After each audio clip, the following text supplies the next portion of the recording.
He's doing an incredible job. He's killing this in his career and his personal life. I can't say enough good stuff about him. He's ready, willing, and shake Abel!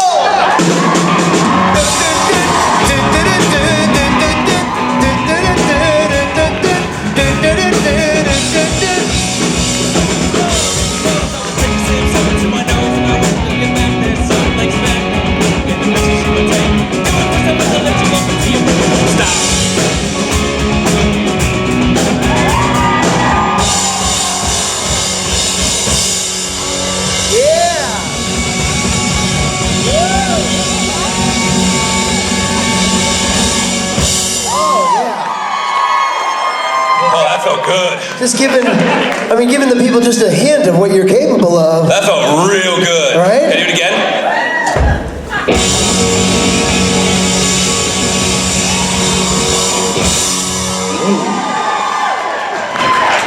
Oh, that's nice. you do a really good Elvis cosplay. I was channeling Elvis. Yeah, that's what that was. You got those moves. You can do that. Yeah, dude. That's Three people just fainted. Yeah. When I try to do that, it looks like I'm awkwardly hailing a cab. But you really got it. Yeah, dude. It's going to be a good panel. You can feel it. All right, ladies and gentlemen, enjoy. Mr. Jake Abel. Thank you so much. Thank you, Lounge Sway. Jason, man. Anybody? Thank you. Thank you. DC. It is good to be back. I've only been here one time before, and I've been wanting to come back ever since. It was for a book tour for a film that I did called The Host that was written by Stephanie Meyer, and you've heard of her. She'll be successful. I have a good feeling about her. But both times I've been here, it's been for like 48 hours, so it's like as soon as I land, I have to run straight outside to see all the monuments and things I can. Yeah, that's my story. Yesterday I landed and I started the Abraham Lincoln Memorial and walked the entire mall all the way to Supreme Court. Woo! I mean, thank you. It was a sacrifice for my country. But it was a really long walk. And the sun was setting the entire time, and it was like, God, it was beautiful. The worst part was all the Nats fans. Go Stros. To be fair, I am partly a Stros fan. My wife is from Houston, and they deserved it. You know, their slogan was "Take It Back." The Astros, their slogan was this year. I bet they wish they could. Yep. Finish the fight. You guys finished the fight. Great job. But it's great to be back in DC, and I've got answers to your questions. That's a stretch. All right. Hello. Hi.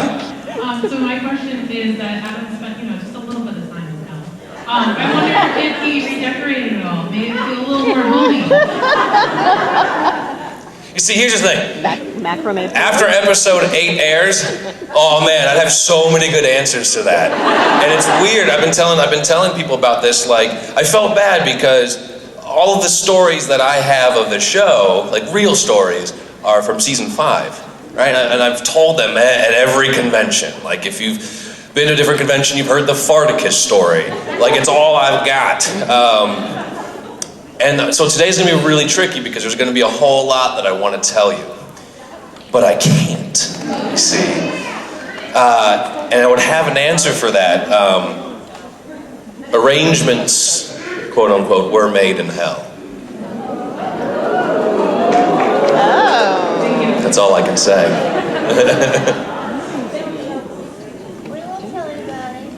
Hi.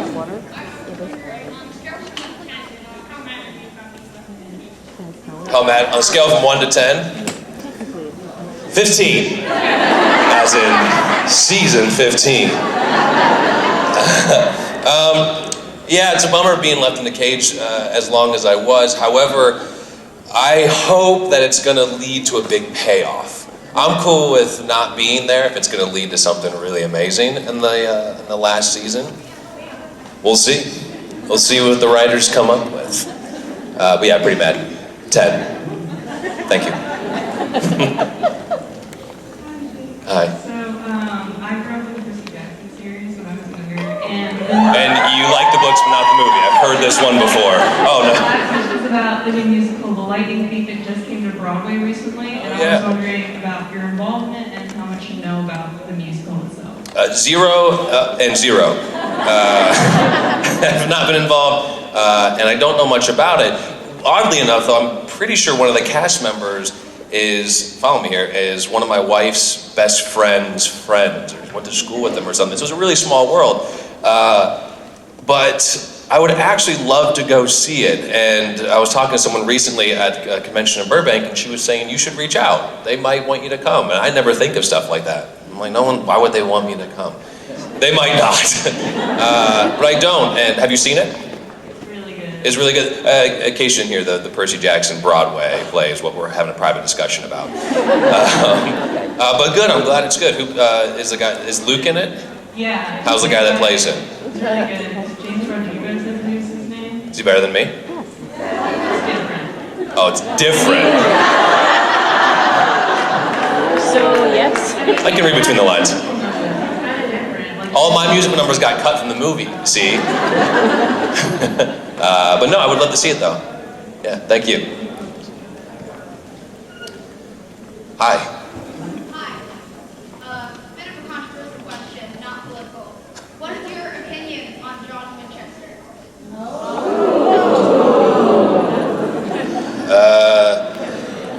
Real big jerk. I think that's a fair consensus. Dad's a real big jerk. Again, man, if season 8 had aired, ooh, I would have things to say, guys. Woo! I have things to say. But for now, you get me alluding and a lot of mystery and enigma. But yeah, screw that guy. Thank you. Wrapped in a taco. Hi. Yep. So my question is, who is your favorite protagonist in Supernatural, and who is your favorite antagonist in Supernatural? Didn't realize I was going to have an oral exam on the show. You know, I feel like the show, at some point, everyone's been a protagonist and an antagonist. That's a really good question. What's your favorite protagonist? My favorite protagonist is Castiel. See, I'm not I'm kidding. I was actually thinking that. No, it sounds like an answer, but I was thinking Castiel. My favorite antagonist is Michael. My favorite protagonist, Adam. Thank you. Hi. So my question is, in season 14, the Winchester clan basically got reunited almost anyway. Adam was there, and I was just wondering, when you heard that, were you like kind of hoping that you would get caught up, and were you mad when it didn't work? Yeah, I think I tweeted about this. I think I was like, oh, good for you. So happy the family's back together. Yeah, it's not a great feeling. It's like being left out of the family will. Cool, glad you guys are having fun. But they redeemed themselves. Adam's back, baby! Yeah. Here's a fun... What's that? About time. About damn time. And here's a funny anecdote, or maybe not an anecdote, but my mom's under the assumption that she about once or twice a week she'd be like, they're gonna give you and the Alexander kid a spinoff. I'm like, Mom, what is the storyline? She's like, I don't know, you're bad and then he hunts you. I'm like, that's not a show. That's like an episode. That's not a show. And she's like, I don't know. I think they're doing it. Thanks. Which would be the ultimate redemption, I think, is a spinoff. Hi. I'm great. How are you? Great, thank you. Oh, good. So I watched you with Percy Jackson. That was like my childhood. It was amazing. Thank you. Well, my question is, did you happen to be like a Greek mythology nerd or whatever when you were in Percy Jackson? And did you feel like cool or was it fun getting to play son of Hermes? I probably had about as much Greek mythology knowledge as one would have gotten in like middle school. But because of that, because of the movies, I did do a lot of research going into it to try to be up to date. And yeah, it was a lot of fun. And on the press tour for Percy, we went to Greece and we did some press outside of the Acropolis, which was like an amazing experience. And we got to go up and see it at the end of the day as the sun was setting. Amazing things happen for me when the sun is setting. Apparently, there's a theme there.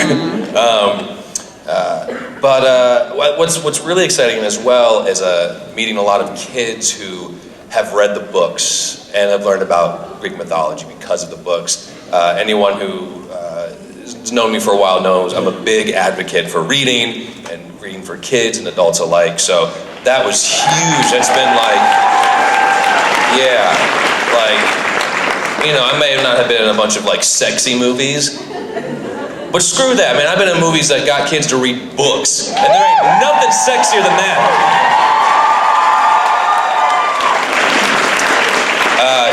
When I was backstage, I was listening to a book on tape. Guys, I'm a nerd. What was your question? Yeah, Greek mythology, it was fantastic. And I was glad to play the son of Hermes because he's very mischievous, and that was fun to play up. And the little scene where we catch the sneakers with wings, that was really fun too, yeah. And flying around with Logan Lerman attached to me during that fight scene, which we were nominated for an MTV Movie Award for. We lost to Beyonce. A little bit of trivia for you. Beyonce and Ali Larder. Don't clap. Anyway, I don't know if I've answered your question, but I hope I did. I had fun. Thank you. Thank you, you too. Beyonce.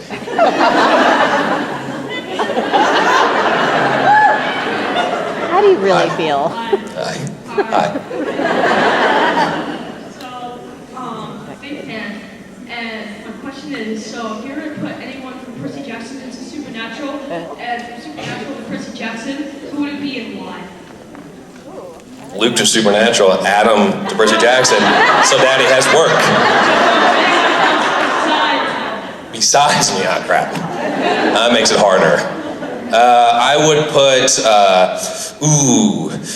I would put the big monster at the end of Percy Jackson 2 that we fight in Supernatural.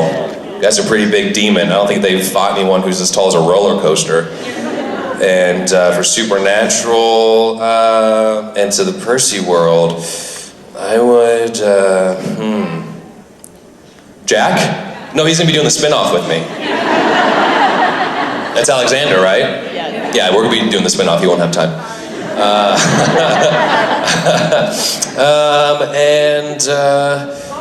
That's a hard, Mark. Who would you put? Well, not Jack, he's just too good or something like that. Not Dean, no. Maybe Sam. Sammy! That's my answer. Thank you. Yeah, have a nice day. You too. You guys are really polite in DC. Yeah. Is this a Percy Jackson panel? I'm not mad. This is great. Anyway, what's up? My question is, if you could pair up Greek gods with the characters on Supernatural, who would you cast? Holy cow, you guys are like going deep diving. Dad would be Lucifer for obvious reasons. Dean would be Poseidon, and then everyone else. Jared would be, Sam would be everybody else. Yeah, that's my answer. Thank you. Oh, and I would be Chiron, so I could be half horse. Sorry, how did that go? What's your Percy question? Yesterday when Misha was here, he said that you are killing it on set and making everybody look bad. Yes,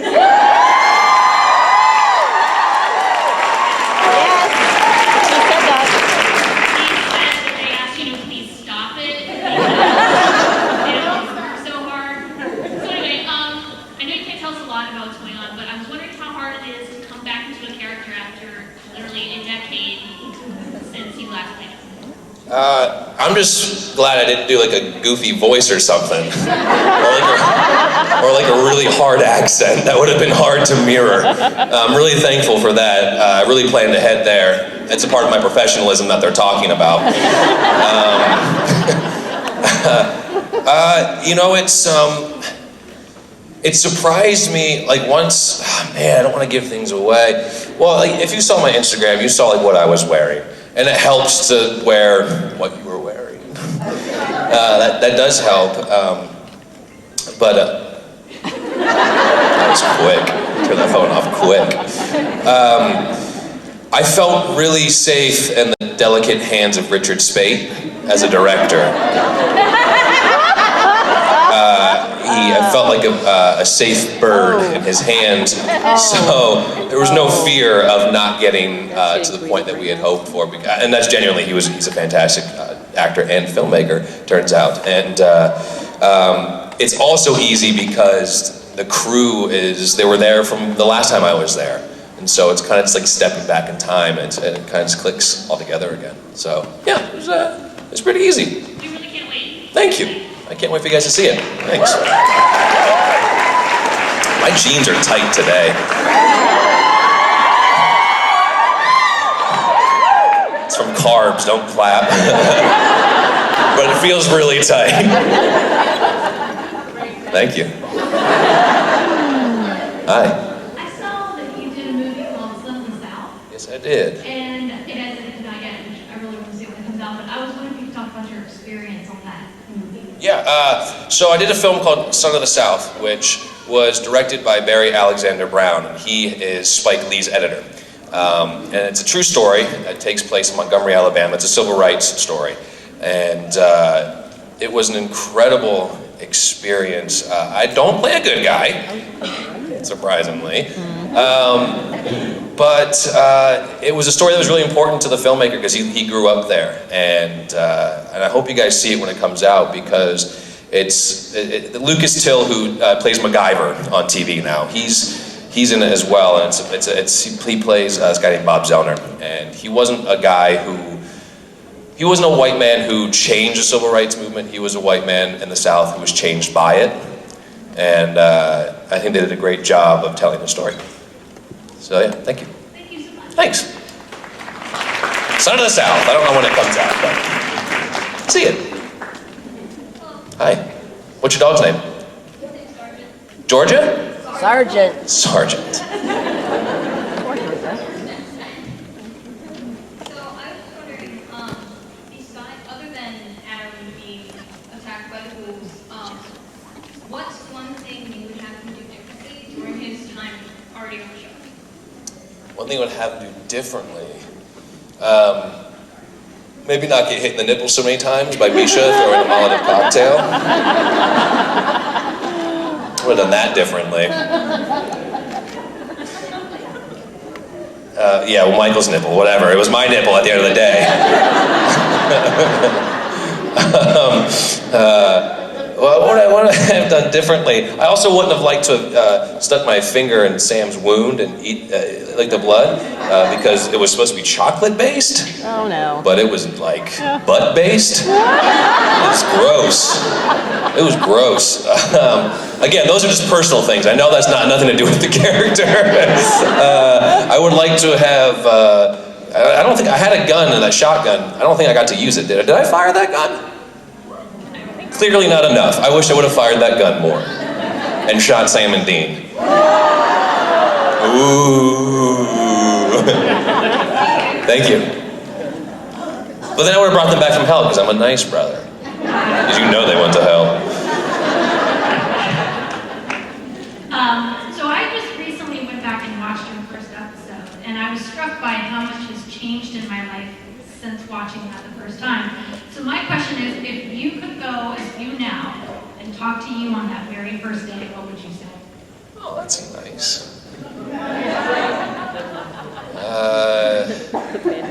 Don't trust these guys. It gets worse. I don't know. It's hard when an experience is as good as it was, because you can go back and be like, hey, watch out for this. But it was such a positive experience that there's nothing I could warn myself of, other than like enjoy this because it's going to come back in a really cool way when you least expect it. And it was nice not knowing that, and the fan base is going to be awesome. So don't screw it up. Yeah, thank you. Hi. Hey, get my steps in today. My question is, if we were living in the supernatural universe, how would you, Jake, not Adam, how would Jake react to being left in hell? What do you think, I was gonna go crazy or something down there? Yeah, I'd probably go crazy down there. That's probably what I'd do. Again, I can see the things I can't say. Oh, I gotta catch myself. I don't think I would have reacted well. I don't want to go to hell for 10 years. That doesn't seem like a good time. So no, I would have acted poorly. Thank you. Hello. Hi. Were you given, or did you ever kind of create your own backstory for Adam, since you didn't really get to know him before he was badly murdered and forgotten? I don't remember. I definitely wasn't given a backstory. Oftentimes, when you get a script, whether it's for a TV show or a movie, it's my job to do detective work and take what's on the page and maybe the character breakdown, and then reverse engineer that to see how we got here. I'm sure I probably have my notes in one of my journals somewhere from the early on.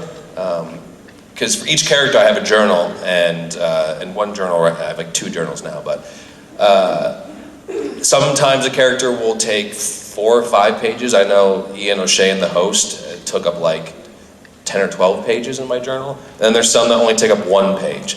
I don't know what Adam's was. A lot of it's also trying to figure out the mythology and the story behind it and where we are in the world. But I probably dove into okay, well, I'm living with my mom, not knowing who my father was, but that was about it. And the rest was just sort of you gotta go forward and see what happens. Yeah. Thank you. Thank you. Yay, the journaling. Hi, so glad no one asked my question. So I know everyone's familiar with the Hollywood show, and if you're not, you should go watch their parodies because they're amazing.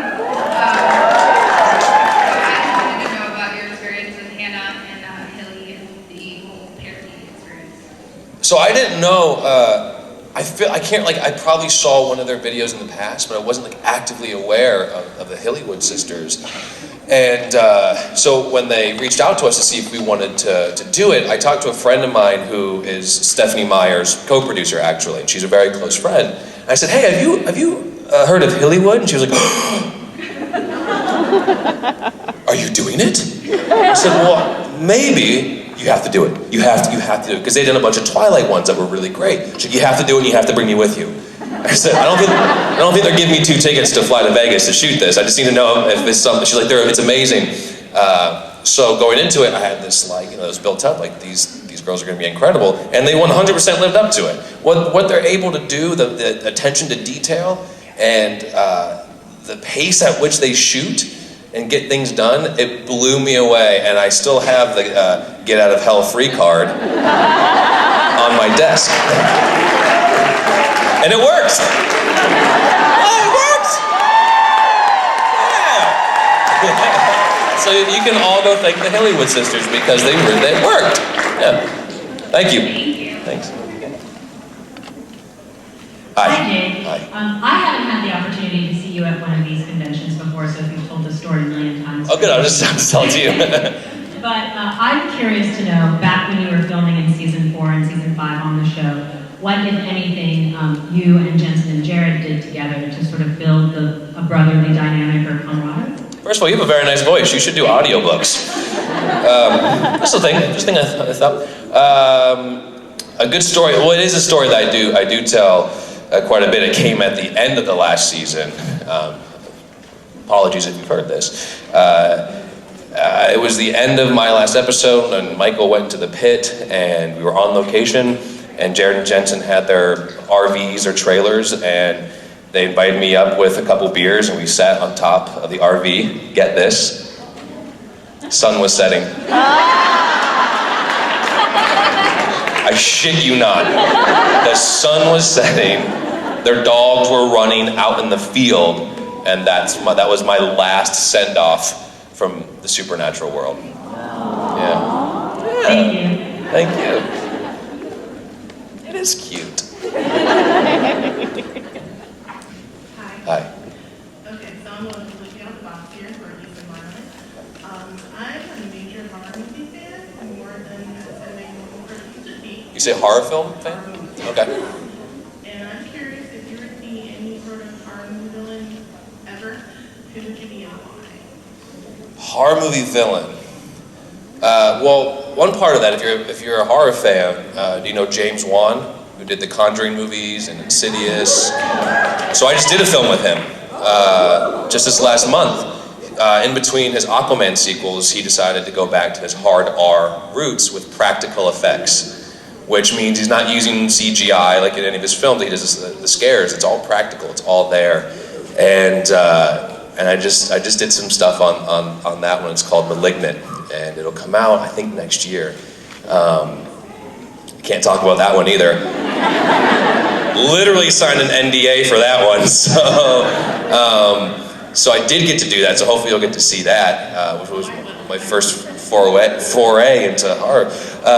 But if I could choose a character to play, I think it'd probably be Freddy Krueger. Yeah. Right? Is that would you be Freddy Krueger as well? Yeah. The sweater, the hat, the hand. Oh, good. So, yeah, Malignant. Go see Malignant. Come out next year, I think. Yeah, thank you. Hi. I'm good. How are you? Pretty good. So my question was, which part you enjoyed filming more, Percy Jackson or Supernatural? You know, it's funny. You're not the first person to ask this in front of a supernatural audience, and I gotta tell you, it wouldn't be wise for me to say Percy Jackson. But it was Percy Jackson. I'm kidding. It's like I'm lucky in the fact that I haven't been on a lot of bad sets, and I haven't worked with a lot of bad actors. There's been some, but not a lot. And those were two projects specifically that were such great experiences, both of them. I just felt like I got to be on Percy more because we did 2 films and I did only a couple episodes before they, killed me. But which do you prefer? Careful. I would say Supernatural because I've only seen the one Percy Jackson. Oh, okay. Okay, great. Thank you. Hi. So obviously Adam's been in hell for a long time, and I was just wondering when he gets out, he's obviously going to grudge against Sam and Dean, but I was wondering how he's going to react. I don't know, so I would. I was wondering how he was going to react to how they've taken in Jack as a brother when they failed to do that with Adam. We'll probably deal with that in the spin-off a little more. Again, that's a hard question to answer without talking about the things that happen. Maybe, do you think he'd be aware of it? I mean, obviously they're upset about Jack, so I feel like he'd probably find out. I was just wondering. Maybe. I don't know. I don't know yet. I don't know that he would know that that's occurred. Or if he would care. Maybe he's got other things going on. Oh, you guys are going to tune in for episode 8, I'm telling you. Thank you. And you're going to be so disappointed. Welcome back to DC. Thanks. Are you filming me right now? Yes, I am. That's okay. Sorry, I wasn't filming you. I just started filming. Too bad. It's gonna live up there. No one will believe you. I'm also a voracious reader. To me, it's an addiction. Mm-hmm. So what kind of books did you like to read as a child? I was a weird kid. I read. It's funny. This is something I had to accept about myself because I read a lot of nonfiction, and my wife reads fiction, and we both have been trying to get each other to read what we like for over the years, and we finally just were like, why? You like to read that, and I like to read what I like to read. But as a kid, I used to read things like there's this one book called A Boy Called It.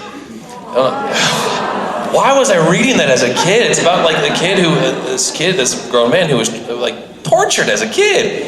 I don't know. Maybe I was just an empath and wanted. I've always been interested in like true stories about people, and even to this day, I read a lot of nonfiction, self-help, historical stuff, whatever it is, books on business. Like it's weird. I'm reading Red Notice right now, which is like a real life thriller that happened to this guy.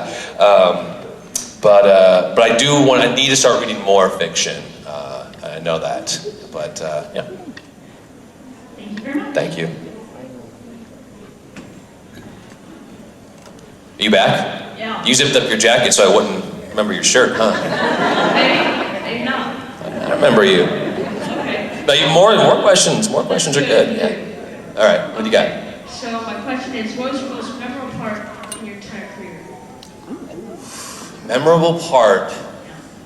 Did you hear me when I said I was beaten by Beyonce? An MTV Movie Award? Because I won't forget that. I'm sure Beyonce. Most memorable part. I've been doing it for 16 years, and a lot has happened.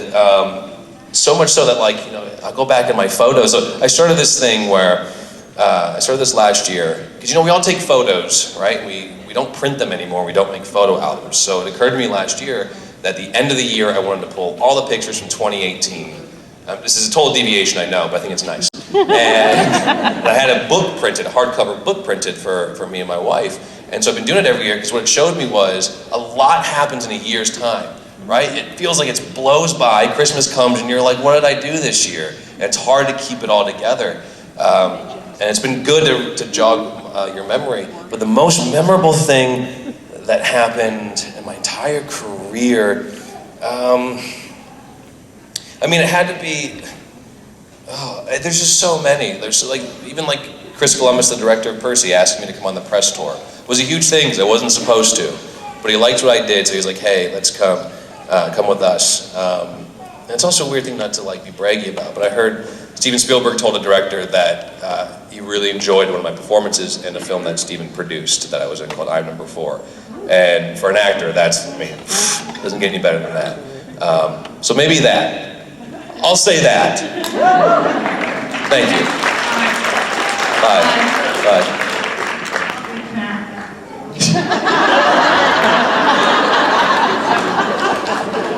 I like you. Hi. Long time no see. We saw each other in Burbank. We're old pals. Yeah.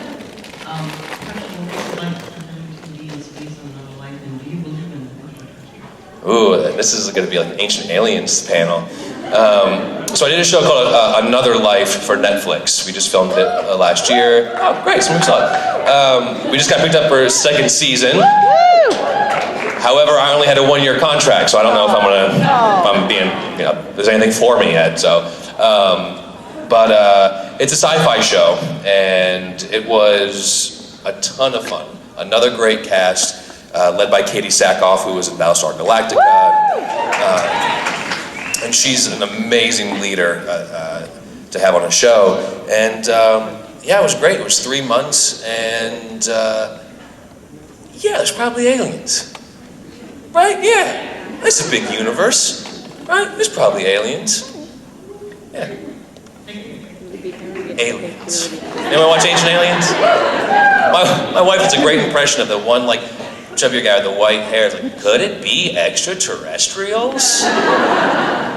Anyway.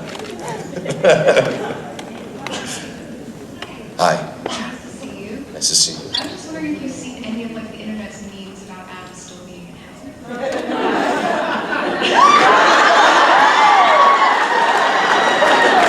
Yeah. Yeah. I said the thing about because I think the nipple thing for me is a very, it's deeply ingrained in me, and I feel like there's gifs of that too, going, right in the nipple. And I felt like Burbank hadn't seen it before, but anyway, yes, I have. Thanks. Do you make them, or are you the one that makes them? Thank you. Hello. Hi. I was wondering, setting the scene. You're on a supernatural set, Christmas is coming up, Secret Santa has been announced, there's a limit $20. Who are you hoping to pick and what you're gonna get them? So I have to buy a person of my choice a gift. No, but I mean, yes. Yeah. This is the question. Like, who do I hope I would like, yeah, I got $20, who do I? And who you wouldn't wish if you wanted. Oh, I would pick Misha, and I would buy him like a basket of vegetables, because I know he likes to eat so well. Is there somebody who you would hate to pick? No. Who, do you have someone in mind for yourself? Not that you hate them. Who do you hate? I promise I won't tell, but who do you hate? Somebody who's like really particular, or like you don't know them that well, or something like that. Jeffrey Dean Morgan?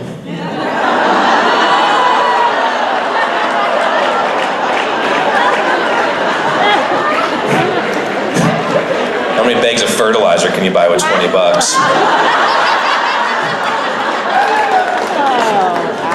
Thanks. I don't think it's talking about Miracle Bro. Hi. Hi. So I know you can't tell us anything about what's coming up. Exactly. So, can you tell us some complete lies about episode 8?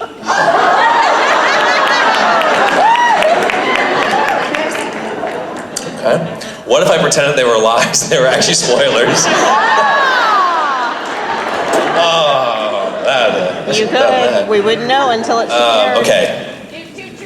I was trying to, two lies, is it two truths and a lie? That's too many truths. That is too many truths. Okay, two lies and a truth. Two lies and a truth, okay. See it run over by a bus?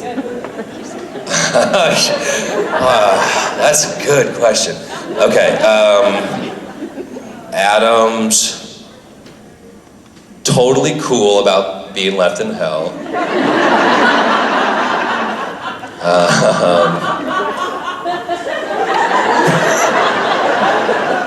I kill somebody.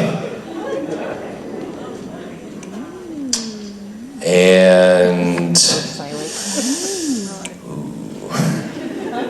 I bring somebody back.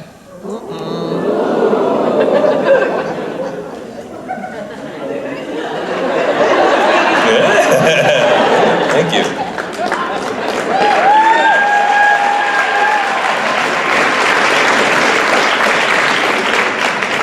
Hi. So I was wondering if you were to pick one person from the cast to go on a game show with you. Who would it be and which game show would it be? I gotta say, don't tell the other towns, but you guys might have the best questions I have ever had on a panel. Do I have to, wait, do I have to also say which game show? Yeah. Okay, good. Because, well, here's the thing though. Because the game show I would choose, I would need more than one person. Family Feud, baby. Steve Harvey as the host, right? And who do you bring on Family Feud?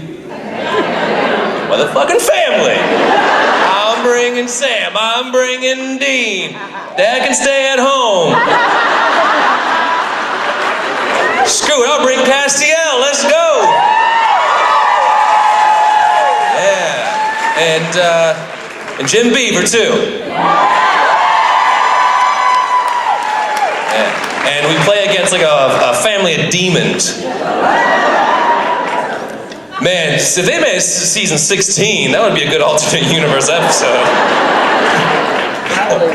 Yeah. Thanks very much. Thank you. Oh, we're doing the spin-off. Talk to my mom. You guys should write this down. One of you is gonna like tweet something about this, and she's like, "I saw what you said on your panel." And it seemed like it was very well received. I think I'm still onto something. Hi. Hey, I actually like you and I am four, but All right, wait, I got a question. Are you a father? No. Oh. I have this thing. All dads love I Am Number 4. It's a weird thing that all dads have in common. Like Germans love But you're not a dad, but you can still like it. In the play episode of Supernatural, when at the end Dean doesn't know who Adam is, and he's like, "Who's that guy?" Like, what was your kind of response to that when you were watching that? I actually thought it was really good. I mean, that's really funny. Like, as much as I want to like come back and be a part of the show, I'm a sucker for a good joke. And that was a good joke. Yeah, I actually really thought that was clever. And I think that's why like this show's lasted so long and is so good, is that they're self-aware just enough that it lets, I think, fans have more fun, right? Because that's something that you guys, like, it's been carried on, and to like touch on it is, not a lot of shows have that courage, and I'm glad this one does. I also love the obscure 80s references that they have in it. Right? Yeah, it's great. Thank you. Hello. So I was wondering if you could have your dream role, whether it exists or not, what role would you choose and why? You know, this is something like I have been asked. Every time I like leave the stage, I'm like, Jake, you're gonna think of a good answer. Guess what? I didn't. My dream role. You know, I don't have one at this time. I just want to do a lot of different kinds of roles. Like that's my dream, is to not be sort of just one thing. Do you have any ideas? Who would you like me to see me be? Freddy Krueger. We touched on that one. That's pretty dreamy. It's a pretty dreamy role. Is there any genre that you'd like to do next? I would love to do like a full-on comedy. You know, I try to bring humor into the darker stuff I do, and try to bring darker stuff in the lighter stuff. But like, I like to do like a Hangover style comedy that's like just a comedy. You know, it might fail, but I'd like to try it. Yeah, thanks. Thank you. I'm back. What do you want to be when you grow up? I could have guessed. You're on your way, kid. Thank you. You're welcome. So, if you're supposed to pick one person on a road trip and two people you would not pick, who would it be? Well, if I can't pick them, how can I pick them? So here's what's going to happen. No, you would choose like one, but like the others. I would want there and two that I wouldn't? No, here's what's going to happen is I'm going to pick the one I want there, and you're going to tell me two people that you pick that I wouldn't want. Yeah, this is happening. And guess who I'm going to bring? You! Yeah! Now who's coming with us? Who's coming with us? It's not so easy what we do up here, is it? I got it. Okay. Dean, or no, Jensen. Jensen? Okay, and we get one more. One more? Oh. Yeah, you said pick three people. I picked you, you got two more. No, he's weird. No. I'll be careful. Wait, is he here? No. Be careful, because I know, like, yeah, Jensen, Jared farts. It might be fun to have around, but that dude farts. So think about that. Alright, Misha. Misha. Me, you, Jensen, Misha. On a road trip to go play Family Feud. I'll see you in a couple minutes. Sure. Hi. Hi. On a scale of 1 to 10, how well do you think the Percy Jackson movies portray The real question. You. What's your answer? Negative infinity. All right, okay, I'll take that. I'm not afraid to face this. Here's what I say to that. I was a fan of the Aragon series as a kid, right? Like, huge fan of Aragon. And the movie came out, and I was like, what the hell is that? That's not what I read. And sometimes books are, the literary format is so much different than the visual format of film. And unfortunately, sometimes it genuinely doesn't translate. My wife's a screenwriter, and she does great adaptations of books, and she struggles to be like, how do I keep all this great stuff?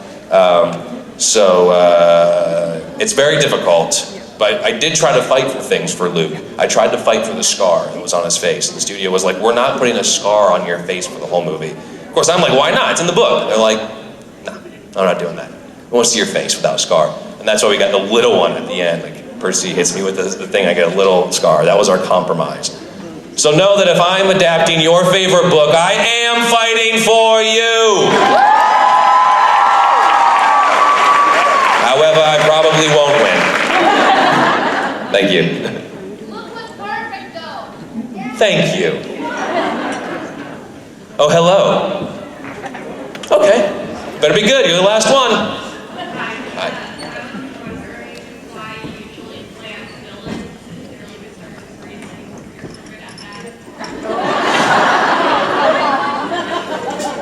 Just born to do it, I guess. It's funny, in my experience, nice guys play a lot of bad guys. That's right. And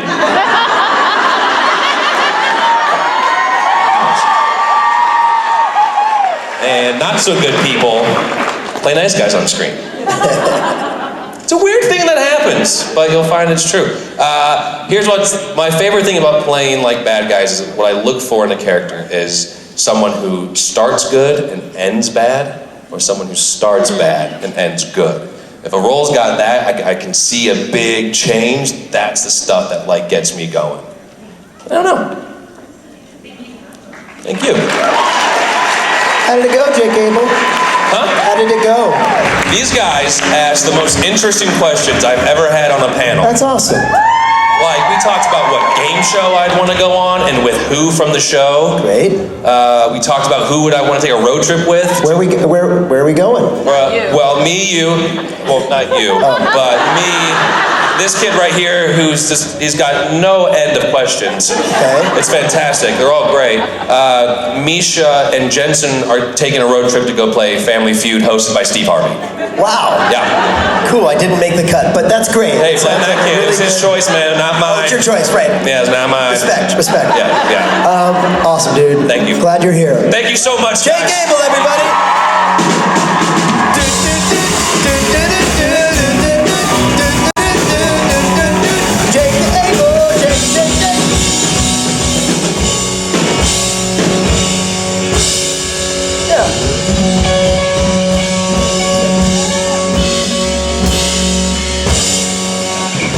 That's right, something like that.